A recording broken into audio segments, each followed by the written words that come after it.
कुछ कोस दूरी पर एक गांव में गंगा और सुलोचना नाम की दो सास बहू एक भाड़े की पुरानी खोली में रहा करती थी। पुश्तों की पुरानी सोच में जीवन यापन कर रहा वो गांव सुख समृद्धि से कोसों दूर था। वहाँ अब तक उचित शौचालय की व्यवस्था मौजूद नहीं थी।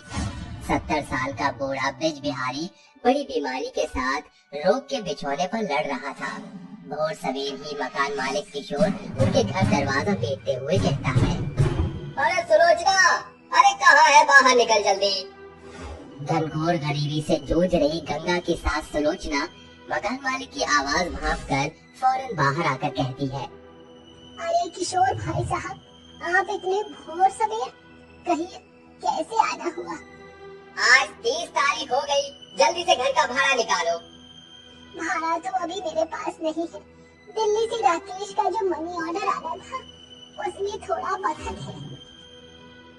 इस पर किशोर भौएं ऊंची करते हुए मकानदार होने का बुरा रौब झाड़ कर उसे खरी खोटी सुनाकर कहता है, सिर्फ 2 दिन की मोहलत देता हूँ, अगर मकान का भाड़ा नहीं मिला तो खोली खाली कर देना। सुलोचना को स्तब्ध देखकर गंगा कहती है, सासू माँ, आपने झूठ क्यों कहा, जबकि पिछले महीना भर से इनकी कोई खास खबर नहीं है। हो सकता है बहू काम के कारण अस्त व्यस्त होगा, इसीलिए संदेश भेजना भूल गया।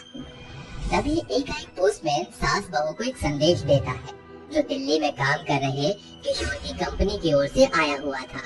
अरे बहू, जरा पढ़कर तो सुनाए संदेश के जरिए क्या सुसमाचार भेजा है किशोर ने। 5वीं पढ़ी हुई गंगा साहस के साथ शब्द जोड़कर पढ़ते हुए कहती है, बड़ी ही दुख के साथ हमें ये साझा करना पड़ रहा है कि काम करते रोज राकेश की जान चली गई। इलेक्ट्रीशियन एरिया दिल्ली दफ्तर। राकेश को खोने की खबर से दोनों सास बहू बुरे तौर से बिखर जाती है। उनकी उदास आंखों से बह रहे आंसू बरसात की बूंद जैसे बरस रहे थे। 2 दिन बाद, सुलोचना, 2 दिन बीत गए, लाओ मेरा भाड़ा। अभी तो भाड़ा नहीं है। ये सुनकर किशोर कट्टर दिल करते हुए कहता है, उठाओ इस बुढ़ाऊ को और चलती भरो। मगर हम बेबस सास बहू यहाँ से कहाँ जाएंगी? भाड़ा नहीं जोड़ सकती तो भाड़ में जाओ। बेबस सास बहू रोती बिलखती बूढ़े किशोर को साथ लिए काम की तलाश में दर दर भटकने लगती है। बहू, सवेरे से सांझ हो गई, कहीं भी बात नहीं बनी, जाने आज की रात कहाँ कटेगी। माँ जी, ऊपर रहने वाले उस विधाता पर भरोसा रखिए, वो कोई न कोई बंदोबस्त करेंगे। तभी उसकी नजर नए बने टॉयलेट की तरफ जाती है। वो वहाँ आकर बैठे ही थे, तभी एक अधिकारी उन्हें कहता है, अरे रे रे, क्या आप जानती नहीं है बैठने की जगह जरा भी नहीं है? साहब, हमारे पास रहने का कोई घर नहीं, इस फुटपाथ से मत हटाइए, हालत की मारी बेबस सास बहू है हम। सास बहू की बदतर हालत देखकर अधिकारी की आंखें नम हो जाती हैं और वो कहता है, अगर आप दोनों सास बहू को हर्ष न हो तो मेरे पास एक काम है। आप दोनों सास बहू साथ मिलकर इस टॉयलेट की सफाई कर लीजिए। ये टॉयलेट तुरंत ही बनकर पूरा हुआ है। आपको लोगों के लिए इसको साफ सुथरा रखना है। इसके लिए आपको रकम भी अदा की जाएगी। बूढ़े ब्रज बिहारी का मुंह देखकर दोनों सास बहू टॉयलेट की सफाई करने को हामी भर देती है। अगले सवेरे गांव के सैकड़ों लोग टॉयलेट का इस्तेमाल करने आया जाया करते। भोर सवेर उठकर सास बहू टॉयलेट को साफ सुथरा करती और देर रात टॉयलेट के बाहर ही सो जाया करती थी। एक सवेर किशोर सास बहू को शौचालय की सफाई करते देख लेता है और नाक भुएं सिकोड़ कर कहता है, अरे राम राम राम, यही देखना बाकी रह गया था। अरे और कोई काम धाम नहीं मिला तुम दोनों सास बहू को, हाँ? जो सैकड़ों लोगों के मल मूत्र त्यागने वाले टॉयलेट की साफ सफाई का जिम्मा उठा लिया। छी छी छी, तुम्हारे संग खड़ा होने से भी घिन आ रही है। देख लो कमलाताई इनके कारनामे। अच्छा किया किशोर तूने, जो इन घिनौनी सास बहू को उस रोज ही खोली से खदेड़ दिया। इनके हाथ से तो पानी पीना भी धर्म भ्रष्ट और पाप करने जैसा है। सभी जन दोनों सास बहू को उनके काम के आधार पर खूब खरी खोटी सुनाकर उनके मन में कटाक्ष प्रहार करते हैं। दोनों सास बहू रोती बहकती हुई कहती है, माँ जी, क्या सचमुच हम सास बहू को टॉयलेट साफ करना इतना गलत है? अरे बहू, गलत टॉयलेट की साफ सफाई करने में नहीं, बल्कि इनके दबे कुचली सोच में है। दोनों सास बहू हर एक दिन शौचालय की साफ सफाई के साथ लोगों के बीच सुरक्षा की जागरूकता फैलाना भी शुरू करती हैं। एक रात शौचालय के बाहर सो रही सास बहू सोच में डूबे हुए कहती है, जाने वो आसमान में रहने वाले विधाता को हम सास बहू की बेबसी दिखाई क्यों नहीं पड़ रही। सारा दुख हम सास बहू की झोली में ही डाल दिया है। सोने की खातिर एक छप्पर भी नहीं, जिसके चलते हम सास बहू शौचालय के पास सोए हैं। तिल तिल सास को टूटता हुआ देखकर गंगा कहती है, सासू माँ, आप ही तो कहती है ना कि सब्र का फल मीठा होता है। सब्र रखिए, सब कुछ ठीक हो जाएगा। एक न एक रोज हमें निजात जरूर मिलेगी।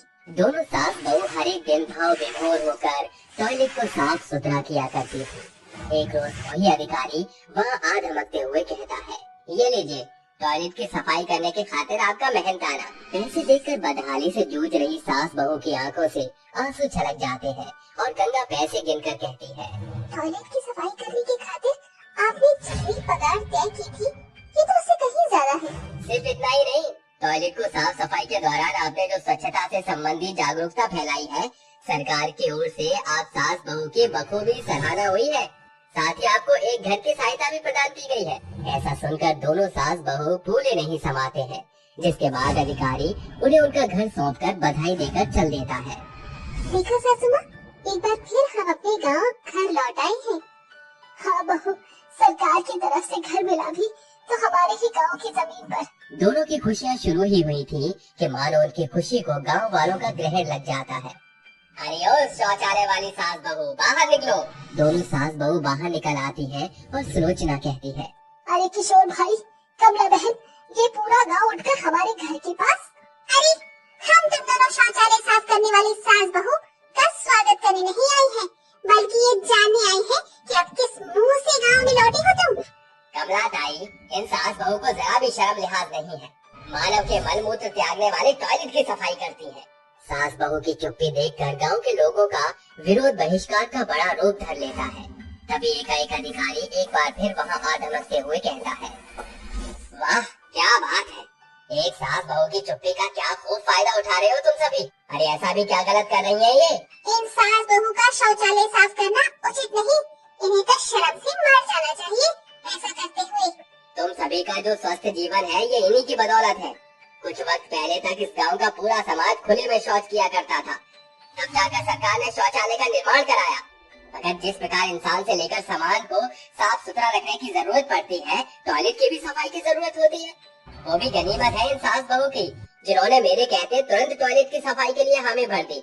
इनकी बदौलत तुम सभी संक्रामक बीमारी से बचे हुए हो।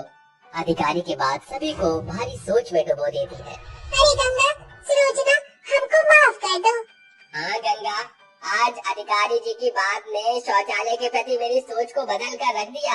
हमारे दिल में आप सभी के लिए कोई भी गुस्से का गुबार नहीं भरा। इस तरह अंत में सभी लोग शौचालय साफ करने वाली सास बहू को समानतः पहले की तरह दर्जा देकर गांव में उनका स्वागत करते हैं।